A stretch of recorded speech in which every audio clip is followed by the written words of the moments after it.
예, 오늘 제목은 절망의 끝에서라는 제목입니다. 이번 줄 말씀과 연결되는 부분을 함께 좀 나눴으면 좋겠습니다. 여러분, 절망이 크신 분 있습니까? 절망하고 조금 작게는 나는 왜 이렇게 낙심을 잘하지? 나 실망을 잘하지? 연결돼서 나는 왜 이렇게 힘이 잘 빠지지? 다 예수 믿는 분들. 저도 좀 그런 편인 것 같아요. 그런데 어떤 분들이 저런 절망이 자주 찾아오고 낙심이 자주 찾아오고 실망이 자주 찾아오고 힘이 빠지고 잘 그럴까요? 어떤 사람이 그럴까요? 뭐 다양하겠지만 바로 거꾸로 이야기하면요, 소망이 크기 때문에 절망이 큰 것입니다. 근데 그 소망이 세상 소망이죠. 나의 소망이죠. 그 소망이 크면 클수록 절망은 커질 수밖에 없습니다. 당연한 이야기죠, 맞죠? 또 조금만 더 나오면 세상의 소망이 큰 사람일수록, 그것보다 더 큰 문제는요, 세상의 소망을 많이 이룬 사람일수록 그 절망의 무게는 훨씬 크겠죠. 소망을 많이 가졌는데 그 소망이 이루어지지 않아서, 그 소망이 많고 하여튼 좀 꿈이 많고 욕심이 많은 사람도 있잖아요. 잘 안 되면 계속 힘 빠지잖아요. 그런 분들도 있지만 더 큰 절망은 그렇게 해서 이뤘단 말이죠. 그렇게 해서 소망을 이룬 사람이 절망하면 이제 정말 무서운 것입니다. 그래서 오늘 절망이 왜 큰지, 그러면 오늘 이제 뭐 주일날도 말씀 받았지만 이 절망을 완전히 해결할 답을 한 번 더 찾아야겠습니다. 자, 오늘 자 하나하나씩 좀 보시면 이미 우리 주일날 받은 말씀처럼 누가복음을 통해 나인성 과부의 절망을 봤습니다. 뭐 그 절망은 근본적인 절망이죠. 한 개인의 뭐 욕심이 못 이루어졌는 그런 것의 절망의 수준은 아니죠. 가장 근본적인 인간이 가지고 있는 모든 사람이 당해야 될 절망입니다. 그 절망의 끝에서 누구를 만났습니까?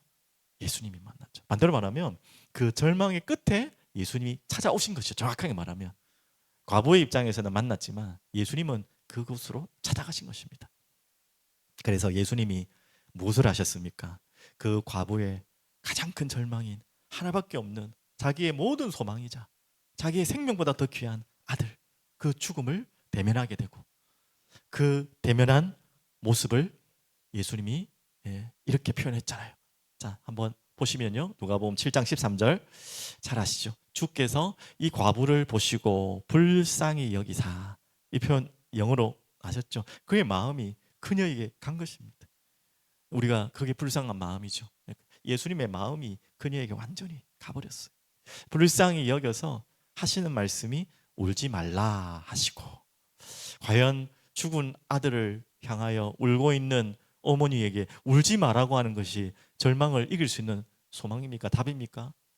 세상에서는 당연히 그렇게 이야기했지만 아이고 그만 우세요, 그만 우세요라는 말도 못하죠. 솔직히 같이 울어주고 더 울으라 해야죠, 맞죠? 근데 예수님은 눈치 없이 울지 마라 합니다. 유일하게 그 말씀을 책임질 수 있는 분이, 책임질 수 있는 분. 그래서 어떻게 하셨습니까? 울지 마라 하시면서 14절에 나오죠. 불쌍히 여기고 울지 마라 하시면서 실제적으로 어떻게 하셨습니까? 14절 보시면 이렇게 나옵니다. 가까이 가서 그 관에, 그 죽은 아들의 몸에 이제 손을 대신 것이죠. 된 자들이 잠시만. 맨 자들이 서는지라. 예수께서 이르시되 청년아 내가 네게 말하노니 일어나라 하심에. 잘하는 말씀이죠. 이때 청년이 일어나고 어머니를 만나게 하는 그런 부분이 나옵니다. 그래서 우리 모든 사람의 절망의 이유 죽음. 그 죽음이 절망의 끝이라고 다들 생각하죠. 맞죠? 첫 번째 절망의 끝은 죽음이죠. 이 땅에서. 하지만 그것이 다가 아니라고 해요. 진짜 죽음의 절망의 끝은 어디라고요? 둘째 사망. 예수님은 기적을 보이시고 이 세상의 죽은 자들을 다 돌아다니면서 살리기 위해 오신 게 아니잖아요. 왜 하필 나인성 가부 그 아들만 살립니까? 다 돌아다니면서 죽은 사람마다 다 살려야지. 그게 완전한 절망을 해결할 수 있는 답이 아니었기 때문에. 그럼 왜 그러면 그 모습을 보였습니까? 바로 자신이 이 죽음을 이기실 수 있는 하나님이시라는 것. 더 나아가서는 이 죽음이 너희들 인생의 절망의 끝이 아니라는 것이죠. 둘째 사망, 영원히 가야 될 그 사망까지 해결하러 오신 예수님. 그래서 완전한 절망을 해결하신, 우리의 영원한 절망을 해결하신 그 예수 그리스도만이 우리를 일으킬 수 있고 우리의 눈물을 닦아줄 수 있고, 그래서 계시록에 보면 나오죠. 우리의 눈물을 닦아주신다. 이제는 매일 흘리고 울어야 될 우리 눈물을 영원한 그 새 에덴과 새 예루살렘, 새 하늘과 새 땅에 가면요, 우리의 눈물을 거두는, 그게 우리가 말하는 천국이죠, 맞죠? 그 은혜 속으로 영원한 근본적인 절망에서 누구를 만나야 됩니까? 바로 예수 그리스도 외에는 답이 없습니다. 오늘도 여러분이 그 예수님과 함께 하루를 살아가시다가 이 자리에 오셨죠? 그렇게 오셨죠. 잊어버렸다가 오셔도 감사한 겁니다. 어떻게? 여러분 잊어버렸더라도 그 주님이 여러분 잊어버리지 않습니다. 여러분의 그 모든 것을 다 알고 계시고 여러분의 근원적인 모든 절망을 완전히 해결하셨습니다. 그럼 오늘 이야기를 조금만 더 연결해서 이야기하면 이제 이스라엘과 여호수아의 절망을 한번 살펴보겠습니다. 이 부분은 뭐 근원적인 절망이라고 하기보다는 하나님의 백성들이 살아가면서 찾아오는, 하나님의 나라 일을 하면서 찾아오는 절망이 올 수 있다는 것입니다. 오늘 이스라엘 백성들이 또 그 지도자격인 여호수아가 굉장히 절망하는 모습이 나오죠. 오늘 이번 주 본문과 연결되어서 이 부분이 좀 제 마음에는 더 깊이 마음에 와닿았어요. 그래서 이 부분을 가지고 함께 나누는데요. 지금 왜 절망하게 됩니까? 이들은 지금 생명 걸고 여호와 하나님의 언약궤를 따라 말씀을 따라 지금 여리고성을 무너뜨리고 지금 왔단 말이죠. 얼마나 큰 하나님의 역사를 봤습니까? 들뜨고 기쁘고 행복한 그런 전쟁을 하고 있습니다. 여호와께서 직접 싸우시는 전쟁에 심부름하고 있어요. 한마디로 말하면 하나님의 일을 하나하나 이루어가고 있어요. 그런데 지금 굉장한 절망의 시간표가 왔습니다. 자, 보시면요, 전쟁에 패배하게 됩니다. 조금 이해되지 않는 패배죠. 이제 뭐 여러분 다 아신 내용이겠지만 철옹성 같은 여리고성을 정말 완전히 다 무너뜨리시는 하나님께서, 어떻게 보면 여리고성하고는 비교도 안 되는 성이 아이성이에요. 본문 보십시오. 오늘 쫙 읽어서 쭉쭉쭉 보셨겠지만 1절부터 한번 보실까요? 이스라엘 그 전에 보면 왜 절망하는지를 볼게요. 이스라엘 왜 패배했는지를 보겠습니다. 이스라엘 자손들이 온전히 바친 물건으로 말미암아 범죄하였으니, 조금 표현이 이해가 안 되시는 분도 있을 겁니다. 조금 있으면 이해를 도와드리겠습니다. 이는 유다 지파 세라의 증손 삽디의 손자 갈미의 아들 아간이라는 사람이 나오죠. 아간이 온전히 바친 물건을 가져갔습니다. 여호와께서 이스라엘 자손들에게 진노하시니라, 이렇게 나오죠. 자, 이제 첫 번째 원인은 1절부터 딱 나왔는데 왜 졌다고요? 아간의 죄 때문에. 뒤에 뭐 설명 나오셔서 알겠지만 뭐 11절 바로 조금만 읽으면 그렇죠. 이스라엘이 범죄하여 내가 그들에게 명령한 나의 언약을 어겼다. 지금 아간이 한 범죄가 바로 이겁니다. 그럼 아간이 했다로 끝내야 되는데 왜 이스라엘이 범죄했다고 합니까? 그 아간이 이스라엘의 어떻게 보면 그 공동체의 연대성을 가진 것입니다. 그래서 나의 언약을 어겼으며 또한 그들이 나와있죠. 이게 좀 구체적으로 나와있죠. 11절에 온전히 바친 물건을 가져가고 도둑질하며 속이고 그것을 그들의 물건들 가운데 두었느니라. 한마디로 말하면 그 완전히 하나님께 다 바쳐야 될 전리품을 살짝 이제 훔친 거예요. 살짝 뒤로 훔친 거예요. 그 뒤에 이제 좀 더 나오면 자세하게 뭐를 훔쳤는지까지 나옵니다. 이 탐욕을 이기지 못해서 하나님께 완전히 바치라는 것을 바치지 못해. 자, 이것이 전쟁 패배의 오늘 내용의 가장 핵심적인 내용인데 또 한 가지 숨은 패배의 원인이 있어요. 그게 뭐냐면 같이 연결되는데 아간과 함께 이스라엘이 교만했던 것입니다. 교만했어요. 여리고 전쟁을 할 때는 철저하게 하나님이 말씀 주시고 말씀대로 여호수아가 말씀을 받고 어떻게 이 여리고를 정복하라고 철저하게 따라갔어요. 근데 아이성은 보시면 쭉 보시면 이제 보면 2절부터 보시면 여호수아가 여리고에서 사람을 베델 동쪽 베다웬 곁에 있는 아이로 보내며 그들에게 말하여 이르되 올라가서 그 땅을 정탐하라. 뭐 잘했죠. 미리 정탐하고 여리고성도 그렇게 했습니다. 정탐꾼이 먼저 갔고, 근데 알다시피 정탐하다가 들키었잖아요. 그 들켜가지고 도망갔는데 라합 집에 들어간 거 아닙니까, 맞죠? 어떻게 보면 여리고 그 정탐꾼보다 더 잘했어요. 어떻게 보면 들켰다는 내용도 없습니다. 들키지 않았어요. 정탐 잘했어요.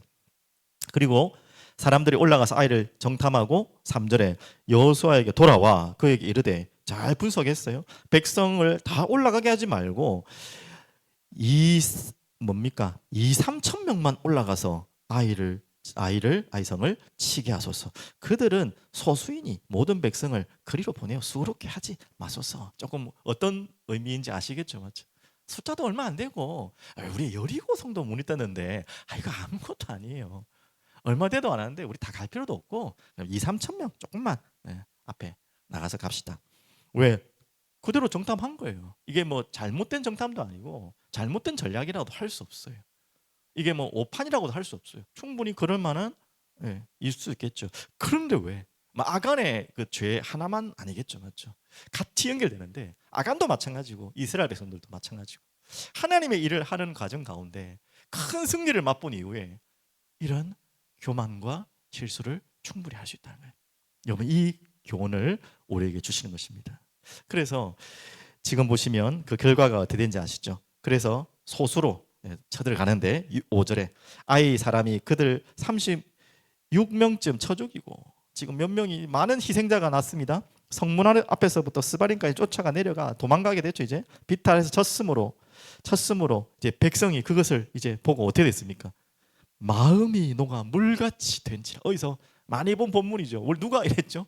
여리고성 안에 있던 사람들이 지금 가나안의 사람들이 마음이 녹았다 했는데 지금 한 번 어떻게 보면 작은 패배지만 이 패배를 통해서 이스라엘 백성들 마음이 완전 물같이 완전히 녹아버려요. 거기에다 더 가간이라 표현도 그렇지만 또 좋은 정변도 있지만요. 이제 여호수아의 이제 하나님 앞에 나오는 모습들인데요. 일단 왜 패배했을까요? 바로 방금 말한 것처럼 미리 절망하지 않아서 패배한 것입니다. 오늘 이것으로 제가 정리하겠습니다. 미리 절망하지 않았어. 지금 다른 소망을 가지고 있던 거예요. 야 이제 우리 힘으로 되겠다. 아이고 우리 뭐 여리고도 물들었어. 야 이거 이제 뭐 아이상 아무것도 아니지 않냐. 그러면서 또 겸손하게 여호와께 물어서 어떻게 할까요, 주님? 어떻게 할까요, 하나님? 어떻게 할까요? 물어본 흔적이 아무데도 없습니다. 별것 아니네요. 숫자도 얼마 안 되네요. 소수로 가서 다 갈 필요도 없어요. 맞는 전략 같지만 굉장히 무서운 전략을 짰죠. 바로 우리가 순간순간 응답받고 길을 걸어가면서도 언제 넘어지냐면 이때 넘어지는 거예요. 그래서 우리 결론에 좀 나오겠지만 우리는요 날마다 절망하지 않으면 안 되는 문제예요. 날마다 절망해야지 절망한다니까. 뭐 좀 되면 이제 자기가 해보려고 지금 그런 딱 모습 아닙니까? 여리고성은 무너뜨렸는데 아이성의 함량은 실패했습니다. 준비 부족입니까? 아니잖아요. 보십시오. 갔어요. 정탐했어요. 하물며 정탐꾼이 여리고성 정탐꾼보다 더 잘 수행하고 왔어요. 들켜가지고 막 겨우 숨어가고 도망가고 게 아니라 잘했다니까요. 분석도 잘하고 잘했습니다. 전력도 열세입니까? 아니에요. 전혀 부족한 열세의 전쟁이 아니에요. 제대로 본 게 맞습니다. 그런데 왜 질 수 없는 전쟁에 집니까? 여러분 그럴 때가 참 있잖아요. 이거는 반드시 돼야 되는데 안 될 때. 될까 안 될까 하다가 되는 거랑 이거는 말껌이야. 이 일은 내가 안 될 수가 없어 하는데 안 될 때. 여러분 그때 더 절망하죠. 와 이건 반드시 돼야 되는데 더 황당하죠. 지금 딱 그런 상황입니다. 더 큰 절망이 와요. 될까 안 될까 해서 안 될 때는 좀 덜한데 이건 반드시 돼야 되는데 안 될 때 오는 절망. 더 큰 절망이죠. 기대가 큰 만큼 당연하다고 생각할 만큼 절망은 더 크게 와요. 그러니까 어떻게 보면 조금 너무 좀 오버하는 거 안 같습니까? 작은 패배 같은데 막 온 이스라엘 백성들이 다 무너진 것 같고 하물며 여호수아 밑에 나오겠지만 산전수전 다 겪었고 모세 따라서 오만 건 다 봤는데 이 패배로 완전히 막 그냥 어떻게 보면 이게 좋은 기회도 수도 있는 거죠. 예. 내가 한 것이 많을수록 실패 시 절망이 더욱 큰 것입니다. 당연히 하나님 하시면 실패할 수도 없지만 내가 한 것이 지금 아이성만큼은 우리가 해보자는 거예요. 그런 지금 모습들이죠. 그래서 서론에 말한 것처럼 낙심이 크다는 것은 절망이 크다는 것은 그만큼 내가 한 것이 많다는 거예요. 내가 지금 많은 것을 하고 있다는 거예요. 그러니까 절망하지 안 되면.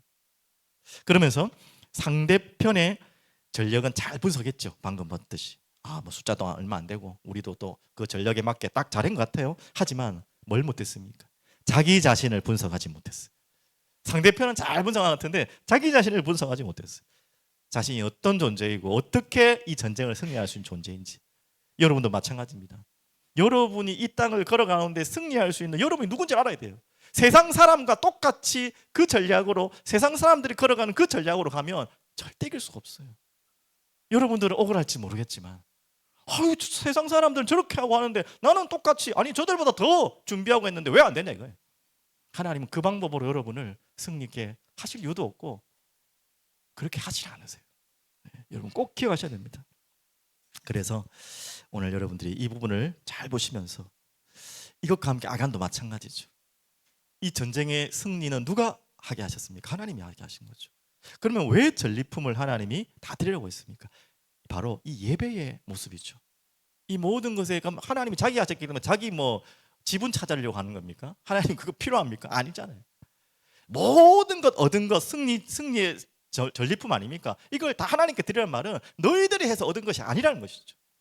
주님께 드리기 위한, 이거는 영적 전쟁이라는 것입니다. 세상에서 하는 전쟁과는 완전 다른 거예요.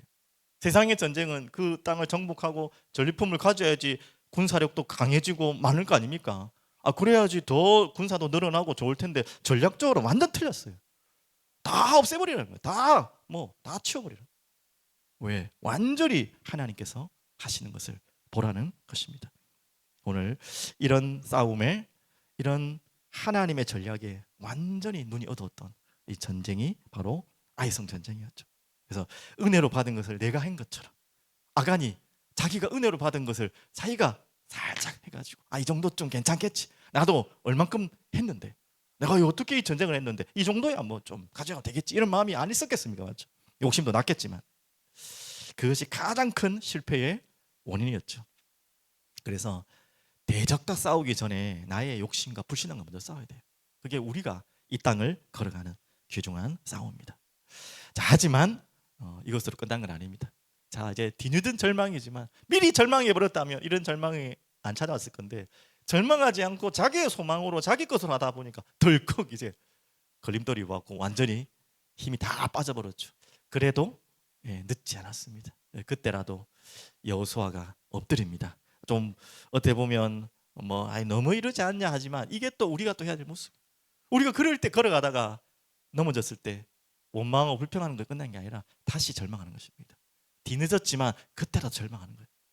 그래서 다시 하나님의 계획을 찾고 하나님의 심부름을 하는 것입니다. 자, 어떻게 찾았습니까? 6절 보십시오. 여호수아가 옷을 찢고, 옷을 찢는 것은 다 이유를 아시죠? 회개의 의미도 되고 또 하나님 앞에 간절히 나오는 마음이기도 합니다. 그리고 이스라엘 장로들과 함께, 자기만 나온 것이 아니라 그 지도자들과 함께 여호와의, 중요하죠, 앞에 왔습니까? 궤 앞에서의 언약궤. 그건 무슨 의미입니까? 바로 하나님 앞에 왔다는 것입니다. 이제서야 온 것이죠.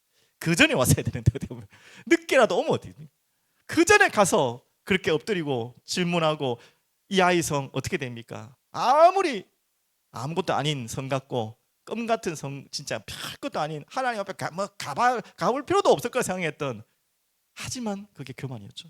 그제서야 여호와의 궤 앞에서 진작 찾아와야 되는데 찾아옵니다. 그리고 더 감사하죠. 어떻게 합니까? 땅에 엎드려. 우리가 항상 해야 될 절망입니다. 무너져서라도 해야 되지만 무너지기 전에, 실패하기 전에 이거 해야 돼. 머리에 티끌을 뒤집어 쓰고, 재를 쓴다 그러잖아요. 저물도록 있다가 밤새도록 그렇게 하나님 앞에, 어떻게 보면 떼쓰려고 하는 것도 있고, 절망해서 하나님 앞에 힘을 얻으려는 것도 있고, 또 다른 계획을 찾으려고 오는 여러 가지 복합적인 지금 모습이죠. 또 우리의 모습들이죠. 그러면서 7절, 이르되 슬프도소이다 주 여호와여 하면서 절망의 이유들을 구구절절 이야기합니다. 어찌하여 이 백성을 인도하여, 어디서 많이 듣던 이야기죠, 요단을 건너게 하시고 우리를 아모리 사람의 손에 넘겨 멸망시키려 하셨나이까? 우리가 요단 저쪽을 만족하게 여겨 거주하였다면 좋을 뻔하였나이다. 보통 절망하면 이런 거예요. 아유, 그때 좀 안 그랬어야 되는데, 이미 지나간 건데, 이미 하나님 다 하신 건데 그것도 착각하고, 절망해버리면 이게 착각을 잘해요. 이미 지나간 것을 막 후회하고 있습니다. 하나님이 다 인도하신 것인데. 또 어떻게 하죠? 주여, 이스라엘이 8절 그의 원수들 앞에서 돌아섰으니 내가 무슨 말을 하오리까? 그러면서 또 걱정합니다. 9절. 가나안 사람과 이 땅의 모든 사람들이 듣고 우리를 둘러싸고 우리 이름을 세상에서 끊으리니 주의 크신 이름을 위하여 어떻게 하시라니까. 자, 과거에 대한 원망과 후회도 하면서 또 뭐 합니까? 미래에 대한 오지도 않은 미래에 대해서 덜컥. 근데 충분히 합리적인 이야기는 맞죠. 야, 우리가 이렇게 졌어. 그럼 소문 날까 합니까? 가나안에. 야, 그렇게 대단했다고 생각했던 저 이스라엘이 아이 그 성 하나 못 이겼대. 야, 우리가 속았어. 별거 아니야 하고 자기들끼리 꽉 뭉쳐가지고 어머 진짜 그랬거든요. 진짜 그렇게 했어 진짜. 그러니까 이게 그게 딱 장군으로서 지도자로서 계산이 나오잖아. 야, 이 큰일 났다 이거. 이 잠시 진 게 아니고 이게 더 큰 문제가 왔다. 어떻게 보면 굉장히 지혜롭고 똑똑한 사람이지만 쓸데없는 절망을 하고 어떻게 보면 하나님 다 알아서 하실 것인데 이거 절망하다 보면 이렇게 착각할 수 있죠. 하지만 그래도 6절의 말씀처럼 그런 마음을 부족한 마음을 다 토로하면서 하나님 앞에 나온 것이죠. 자, 그래서 이제 10절에 보시면 여호와께서 여호수아에게 이르시되 참 이제 하나님도 참 답답하시 일어나라. 두 가지 의미가 있겠죠. 정신 차려라 이런 말도 있고 자 이제 그 더 이상 무너질 필요 없다. 그렇게 임파할 필요 없다. 다시 일어나라. 다시 회복하게 할 것이다. 두 가지 의미가 복합적으로 있는 것 같아요. 어찌하여 이렇게 엎드렸느냐. 맞죠? 엎드려야지 당연히 하나님 앞에. 그게 잘못됐다는 말이 아니라 왜 이렇게 아직도 절망하고 있냐. 내 앞에 왔으면 끝났지 않냐 이 말이에요. 11절 이스라엘이 범죄하여 내가 그들에게 명령한 다시 이야기합니다. 무엇을 너희들이 잘못했는지 무엇을 새롭게 시작해야 되는지 말씀을 허락하시죠. 그게 11절 아간의 이야기를 하시면서 12절 그러므로 이스라엘 자손들이 그들의 원수 앞에 능히 맞서지 못하고 그 앞에 돌아섰나니 이는 그들도 온전하게 바친 것이 됨이라. 그 온전히 바친 물건을 너희 중에서 멸하지 아니하면 내가 다시 너희와 함께 있지 아니하리라. 다시 한번 강하게 너희들의 잘못을 회개하고 바꾸고 새로 시작하자라는 말씀이 나오죠. 그러면서 뒤에 쭉쭉쭉쭉 나옵니다. 자, 결론으로 다시 마무리할게요. 자, 하나님의 해결책 방금 읽은 것처럼 다시 시작하는 것이죠. 무엇을 하게 하십니까? 온전히 바쳐야 될 한마디로 온전히 바쳐진 물건인데 하나님의 전쟁의 성전 이 성전의 승리품인데 하나님이 취하셔야 될 품을 빼돌린 아간과 그 교만과 그 이스라엘 백성들의 어떻게 보면 이 교만들이 이제 다 새롭게 하겠다는 것이죠. 그래서 찾아라는 거예요. 그래서 뒤에 찾는 장면이 아주 기가 막히게 나오죠. 이제 제비뽑기가 쭉쭉쭉쭉쭉 우림 둠밈을 해가지고 찾아내는 누가 이 한마디로 이 절도라기다 횡령이래 하여튼 하나님께 범죄한 이것을 찾아내는지에 대한 내용들이 쭉쭉 나오게 됩니다. 그래서 그걸 찾아서 어떻게 하냐 다시 온전히 다 드리라는 거예요. 다시 다 불태워라. 그걸 가져간 잣까지도 태워버려라. 그렇게 완전히 새롭게 백성을 거룩해 하고 성결케 하는 그런 해결책으로 하나님께서 이 마무리로 하게 되십니다. 그래서 진짜 마지막 결론입니다. 이 하나님의 해결책 결국 우리에게 주시는 말씀 무엇입니까? 다시 다 방금 메시지 속에 나왔지만 우리는요 절대 절망할 수 없는 존재예요. 원래 이제는 절망할 필요가 없는 존재. 그러니까 나인성 과부의 아들이 살아나는 걸 봤지 않습니까? 육신의 죽음이 해결된다는 이 말이 아니잖아요. 우린 다 죽어요. 그 해결되는 것이 우리에게 절망이 끝나는 게 아니라니까요. 우리는 이미 그 육신의 죽음은 다 찾아오겠지만 둘째 사망 영원한 죽음이 이미 끝난 그 어떤 것으로 절망할 수 없는 우리는 예수 그리스도의 소망, 부활의 소망을 가진 우린 존재입니다.